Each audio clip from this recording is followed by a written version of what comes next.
طور پر کل مریم نواز شریف جو ہے وہ اس کی تقریر سے عمران خان کا نام نکال دیا جائے تو اس میں کیا تھا؟ وہ عمران خان کی الٹی گردان پڑ رہی تھی اور کہہ رہی تھی کہ نواز شریف خون کے آنسو رو رہا ہے. بھائی میں صبح سوار والے دن منسٹری کھلتی ہے تو اجازت دیتا ہوں، وہ مگر مچھ کے آنسو رو رہے ہیں.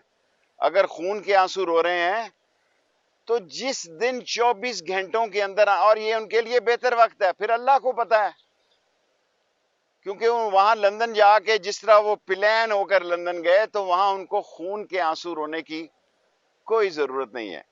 اور جس طرح انہوں نے کل دھوبی گھاٹ میں فوج کو ڈسکس کیا، میں سیاسی ورکر ہونے کی حیثیت سے کہتا ہوں، جب آپ فوج کو اس طرح چوکوں اور چوراہوں میں اور دھوبی گھاٹ اور موچی دروازے میں ڈسکس کریں گے تو پھر یاد رکھنا سیاست میں بھی آپ کے ساتھ دھوبی گھاٹ والا سلوک ہوگا. ملک میں عمران خان کی حکومت کو 3.25 سال ہو گئے ہیں. آپ اب کوئی سیاسی اکھاڑ پچھاڑ کر کے جوڈو کراٹے کر کے اپنی سیاسی قبر کھودیں گی.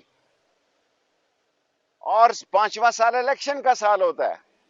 3.25 سال عمران خان صاحب کی حکومت کو ہو گئے ہیں اور دیکھتے دیکھتے یہ 4 سال بھی ہو جانے اور 5ویں سال ہر آدمی اپنے حلقے میں ہوتا ہے. اور اپنے حلقے کے اللہ کا شکر ہے کہ ہم نے اپنے لوگوں سے جو وعدہ کیا تھا 60 تعلیمی ادارے اور 3 یونیورسٹیاں اور نالا لئی اور رنگ روڈ اور ماں بچہ اسپتال سب مکمل ہونے جا رہے ہیں. یہ اس مولا کا کرم ہے، ہم اس قابل نہیں تھے. اور جہاں تک سیاست ہے، میں واضح طور پر کہنا چاہتا ہوں کہ کوئی کسی غلط فہمی میں نہ رہے. پچھلے دسمبر میں آپ نے کہا تھا السلام علیکم